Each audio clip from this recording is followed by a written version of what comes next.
का हाल बा?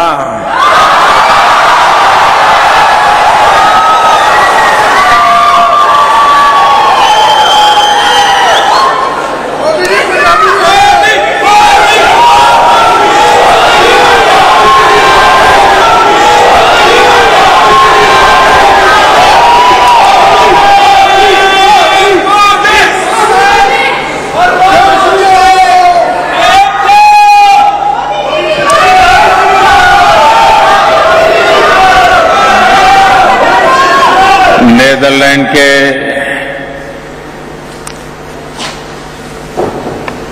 मेरे प्यारे भारत के प्रवासी भाई और बहनों,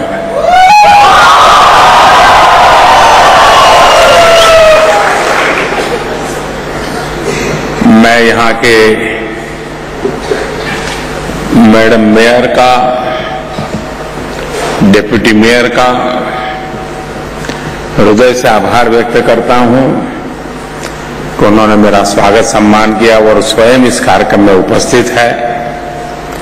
मैं उनका आभार व्यक्त करता हूं। ये जो गूंज आपके चारों तरफ सुनाई दे रही है, जो उत्साह उमंग दिखाई दे रहा है, जो लोग भारत में टीवी पर इसे देखते होंगे उन्हें जरूर आश्चर्य होता होगा कि छोटे से हेग में भी भारतीयों का इतना दम है।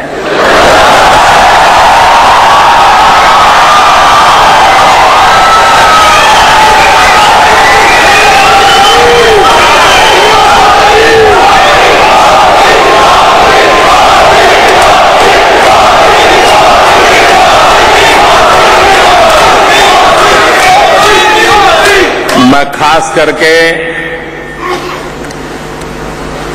सूरीनाम के जो लोग हैं,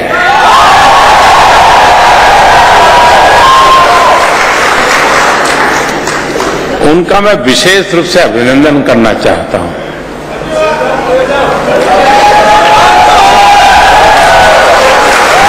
बहुत वर्ष पहले मुझे सूरीनाम जाने का सौभाग्य मिला था।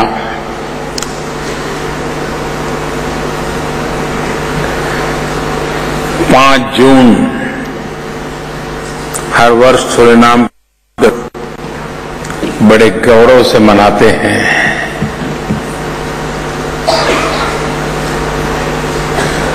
दुनिया में जहां जहां भारतवासी गए हैं,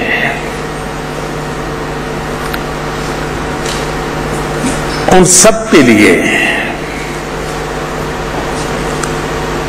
ये हमारे सूरीनाम के भाई बहन या उस कालखंड में दुनिया के जिन जिन देशों में मजदूर के रूप में लोगों को ले जाया गया, चाहे मॉरिशस हो, चाहे सूरीनाम हो, गयाना हो, 150 साल हो गए, 4 पीढ़ियां बीत गई, लेकिन आज भी भारत की भाषा, भारत की संस्कृति, भारत की परंपरा, उसको ऐसे उन्होंने बरकरार रखा है। मैं उनको लाख लाख बधाई देता हूं, अभिनंदन करता हूं।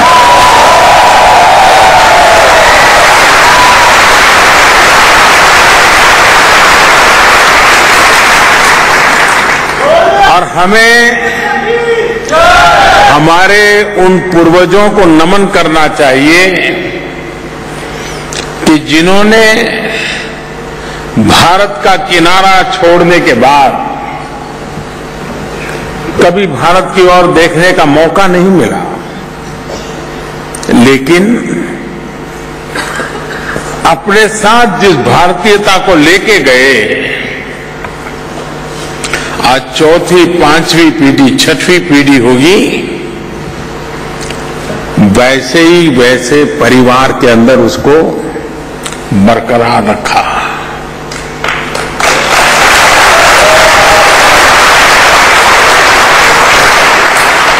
वरना आज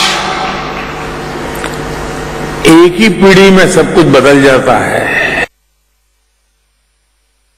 उड़ जाती है, और कभी कभी ये भाषा नहीं आती है।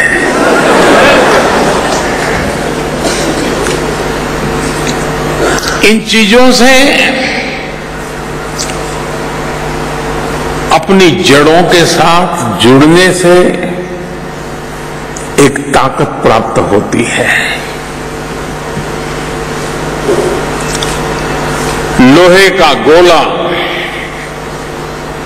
कितना ही ताकतवर क्यों न हो, कितना ही बड़ा क्यों न हो, कितना ही मजबूत क्यों न हो, लेकिन अगर ढंग से दो बालक भी उसको धक्का मारे तो इधर उधर चला जाएगा। लेकिन पेड़ जिसकी जड़ें जमीन से जुड़ी हुई है, उसकी ताकत कुछ और होती है। वो न हिला पाया जाता है और वो साया भी देता रहता है। और इसलिए जड़ों से जुड़े रहना और जुड़े रहने के कारण ताकत क्या होती है, ये मेरे सूरीनाम के भाइयों बहनों से सीख सकते हैं।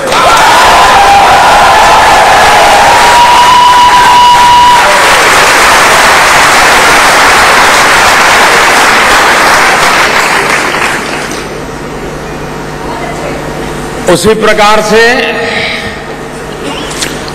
आप में से बहुत लोग होंगे जिन्होंने अभी भी हिंदुस्तान नहीं देखा होगा। आप में से कई ऐसे होंगे जिनके पहले उनके दादा परदादा जब हिंदुस्तान छोड़ के आए, वो कहां से आए, किस गांव के से, क्या था, रिश्तेदार कौन थे, कुछ पता नहीं होगा। लेकिन उसके बाद भी दिल में हिंदुस्तान आज भी मौजूद है।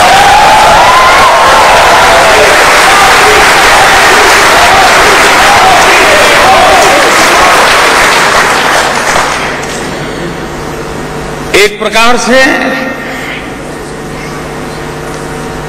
आप जो कुछ भी हैं अपने बलबूते पर हैं, अपने परिश्रम से हैं, अपने सामर्थ्य से हैं। उसके बावजूद भी आपके दिल में हमेशा रहता है कि भारत का जैसे आप पर कोई कर्ज है और मौका मिले तो भारत का ये कर्ज चुकाना है। मैं समझता हूं इससे बड़ी कोई भक्ति नहीं हो सकती, भावना नहीं हो सकती। और इसलिए और यहां पर दो प्रकार के लोग हैं। एक तो वो हैं जो 150 साल से हिंदुस्तान छोड़ करके निकले हुए लोग वाया सूरीनाम यहां पहुंचे हैं, और दूसरे वो हैं जो ताजा ताजा हवाई जहाज में बैठ करके आए हैं।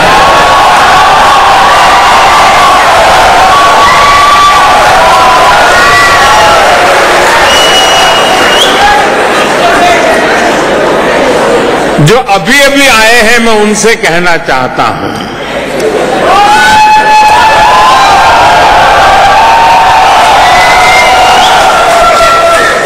क्या कभी आपने सोचा कि आप अगर 150 साल हिंदुस्तान से कट ऑफ होते तो क्या आपके अंदर वही भारतीयता, हिंदुस्तानी का भाव वैसा ही बरकरार होता जैसे सूरीनाम के लोगों का है?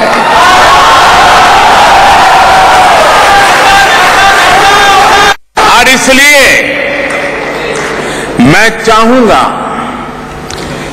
कि यहां पर रहने वाले पासपोर्ट का रंग कोई भी क्यों न हो,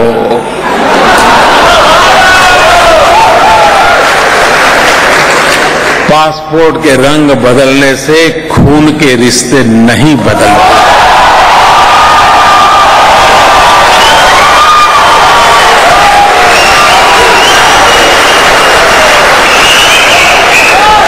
और मेरी हर हिंदुस्तानी से प्रार्थना है, आग्रह है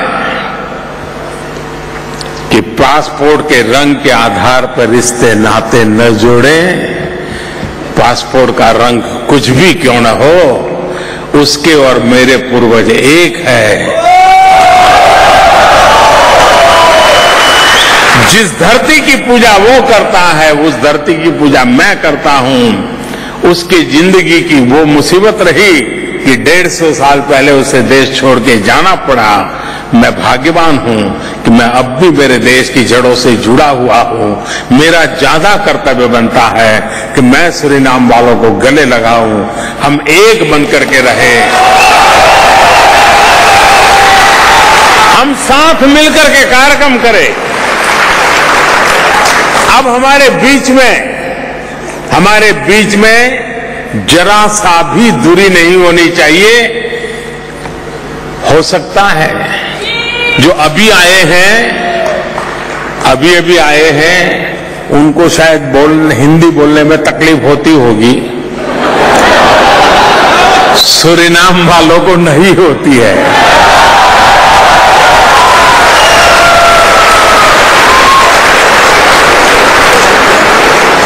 ये जो ताकत है उसको पहचानिए। पूरे यूरोप में नीदरलैंड वो देश है जहां सेकंड लार्जेस्ट इंडियन डायस्पोरा है।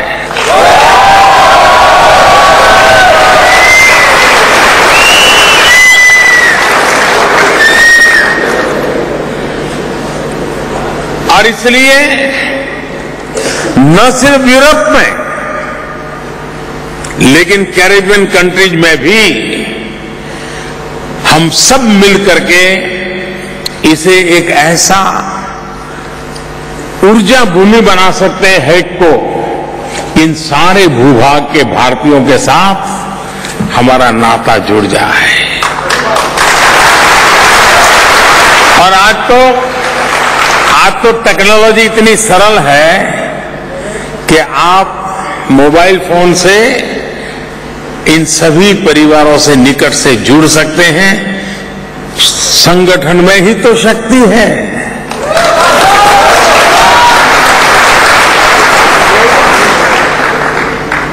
और इसलिए, और मैंने देखा आपकी ताकत। मेरा कार्यक्रम तो अभी अचानक बना है, कुछ ज्यादा तैयारी करने का मौका नहीं मिला। पिछले 2-4 दिन में ही शायद आपको खबर मिली और इतनी बड़ी मात्रा में आप लोग पहुंच गए।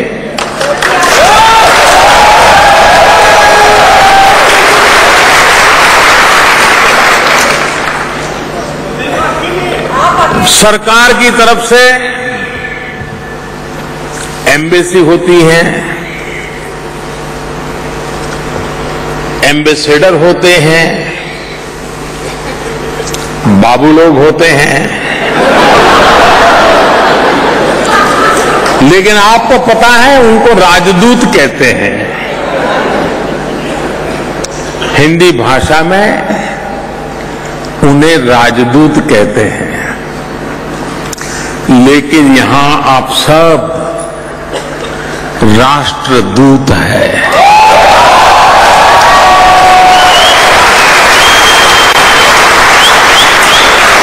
हर हिंदुस्तानी दुनिया के हर कोने में राष्ट्रदूत है।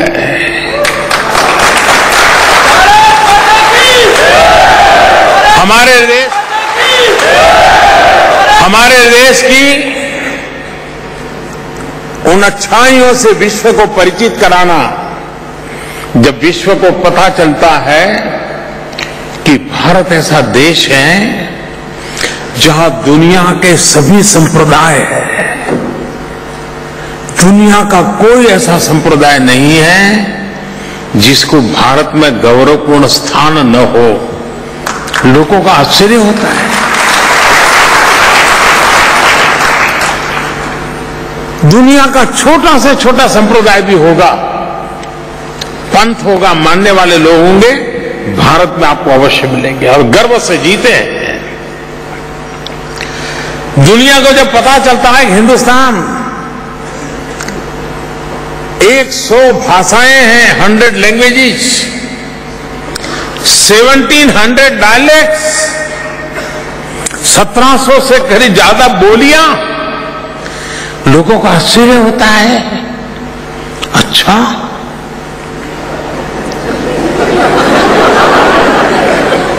हमें तो यूरोप में देश बदलता, भाषा बदलता हो तो दिक्कत हो जाती है, आप 100 भाषाओं के बीच कैसे जी रहे हो?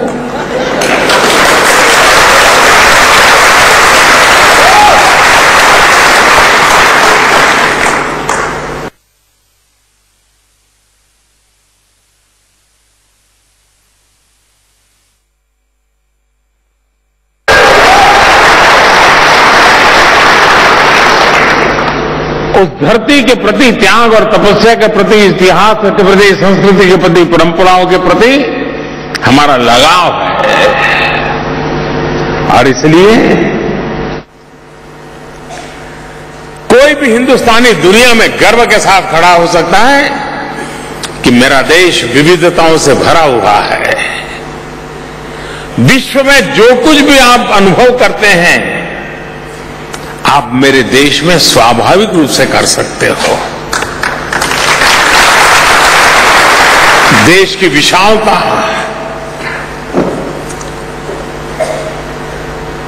जब दुनिया के लीडर से मैं मिलता हूं और मैं 125 करोड़ देशवासियों का सरकार का प्रधानमंत्री हूं, तो मेरे सामने देखते रहते हैं।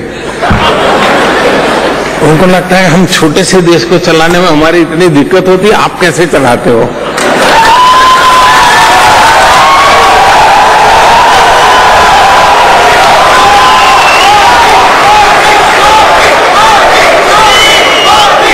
मैं उनको कहता हूं कि आप लोग देश यहां आप चलाते हैं, मेरे यहां 125 करोड़ देशवासी देश चलाते हैं।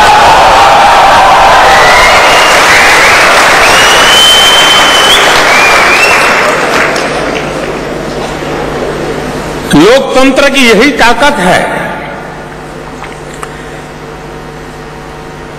भारत के अंदर विशेष रूप से जब से मुझे सरकार में सेवा करने का मौका मिला है, हमने एक सबसे बड़ा प्रयास ये किया है कि जन भागीदारी से देश के हर काम में जन भागीदारी को प्राथमिकता देना।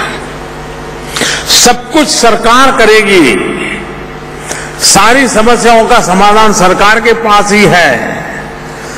भगवान ने बुद्धि बांटने निकले तो सारे सरकार वालों को ही बुद्धि मिली थी। ये सोच से हम बाहर निकल आ चुके हैं और हमारी कोशिश ये है कि जन भागीदारी से देश कई गुना प्रगति कर सकता है, तेज गति से प्रगति कर सकता है। अगर सरकार तय करते हम टॉयलेट बनाएंगे, खुले में शौच जाना बंद करवाएंगे, स्कूलों में बच्चियों के लिए शौचालय बनाएंगे, ये कार्यक्रम तो पहले भी चलते थे, लेकिन वो कार्यक्रम सरकार चलाती थी। हमने आकर के कहा लोग इसको उठा लें, और आपको जानकर के खुशी होगी कि स्कूलों के अंदर 1 साल के भीतर भीतर बालिकाओं के लिए अलग शौचालय बनाने का काम, बालकों के लिए अलग शौचालय बनाने का काम लोगों ने पूरा कर दिया। कहने का तात्पर्य ये है कि नई जो सरकार बनी है आज देश में, जिसने अपने हर काम में लोक भागीदारी, जन भागीदारी को प्राथमिकता दी है, वो वरना पहले क्या होता था, लोकतंत्र का मतलब बहुत सीधा साधा हो गया था। डेमोक्रेसी मतलब 5 साल में एक बार जाना, ईवीएम मशीन का बटन दबाना और जो पसंद आए उसको जिता देना और उसको 5 साल का कॉन्ट्रैक्ट दे देना, देखो 5 साल तुमको बिठाया है, ये हमारे 10 काम कर देना, नहीं करता है तो छुट्टी, जाओ दूसरा। ये लोकतंत्र की मर्यादा नहीं है, ये तो लोकतंत्र का एक सीमित भाग है कि जिसमें जन वोट देता है, सरकार चुनती है, लेकिन सरकार चलती है जन भागीदारी से।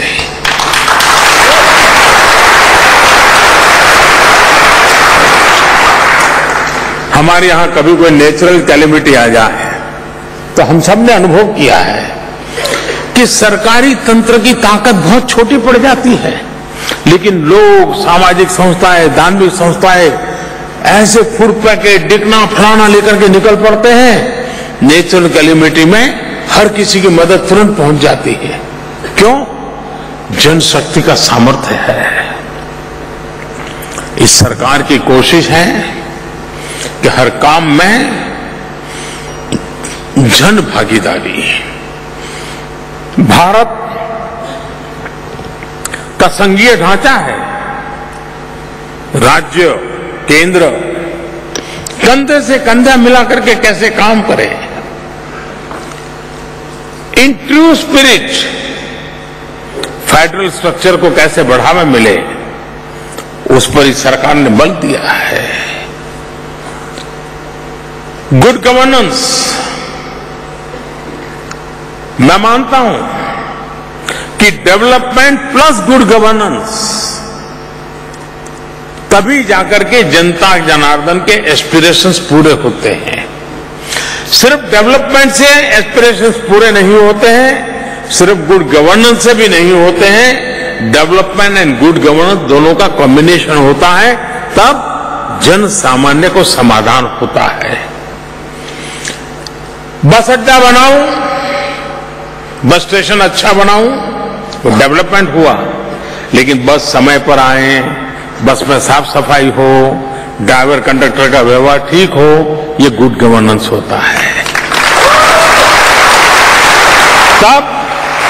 तब सामान्य व्यक्ति को संतोष मिलता है, उसको समाधान मिलता है। हाँ, ये मेरी सरकार है, ये मेरा देश है, ये मेरी संपत्ति है। इस सरकार का लगातार भाव यही है कि जन भागीदारी को बल मिले, जनशक्ति को बल मिले और जनशक्ति के भरोसे देश को आगे बढ़ाने का प्रयास करो। और ये अनुभव आ रहा है। देश की जनता जनार्दन को जिस काम पे जुड़ने के लिए, आपने देखा होगा 2 साल पहले जब हमारी सरकार बनी तो टीवी पर एक ही खबर आती रहती थी कि दाल महंगी है, दाल महंगी है। मोदी बताओ दाल के दाम क्यों कम नहीं हो रहे।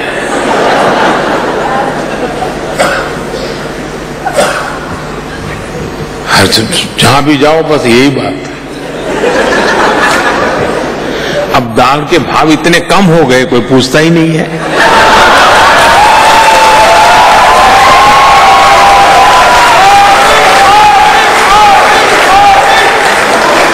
कैसे हो गया?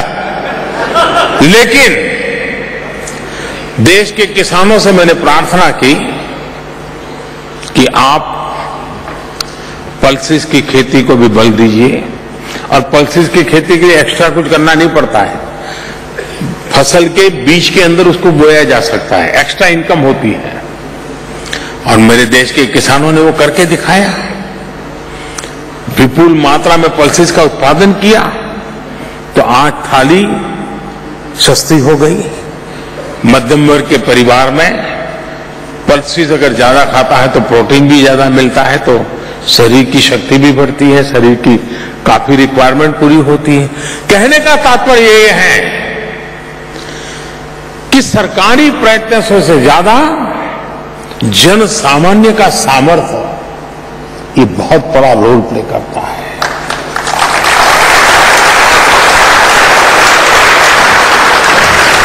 भारत में बाहर ऐसी धारणा है कि भारत में महिलाएं तो हाउसवाइफ है, कुछ करना धरना नहीं, सिर्फ किचन में ही होती हैं।